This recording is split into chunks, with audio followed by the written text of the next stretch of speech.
Where do you move this rook? White is winning here, but you must find the exact right move, or otherwise you are going to be left with a draw or even a loss. And the problem here is because you are being attacked right away, you need to move your rook somewhere, and the most natural move that basically everybody probably would play here is rook capturing on d6, because you take one pawn, you're now attacking this pawn that is undefended, everything looks great, but the problem is it's not forcing enough. Black can take this pawn on b6 and discover check us with their own rook, and after we capture back, Black can just slide on over, defend the pawn, and they're actually incredibly solid here. We cannot make any progress, and this is just going to leave us with a draw. So what if you instead try a move like rook up to c7? This is defended by the pawn, and now you're really restricting their king here, but we actually have a pretty similar issue. Black can take on b6 once again, you can take back the king, and yes, your rook is defended, but Black has the genius response, rook to a6, sacrificing their own rook, because after we capture it, well, now our own rook is no longer defended, they have deflected our king away, and we're going to be left with, once again, a draw in this position.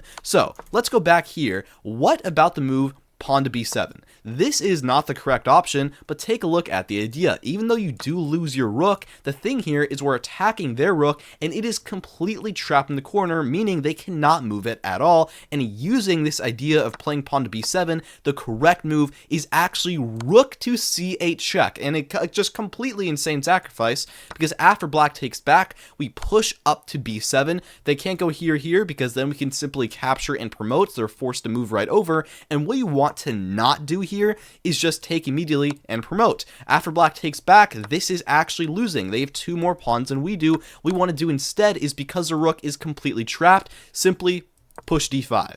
Now their only legal move here is king to c7, forcing them away from the defense of the rook. And I know you're thinking capture and promote, right? But wrong. This is a stalemate. Black has no legal moves, and this is actually just a draw. You've made a mistake. And what you want to do here is you do want to capture and promote, but not to a rook either, because then this is still stalemate. Black has no legal moves. What you must play here is promoting to a bishop, because after Black runs right back and attacks you, well, simply bishop over to b7, and it'll take some time, but you'll be able to capture their pawns, and you are completely winning here.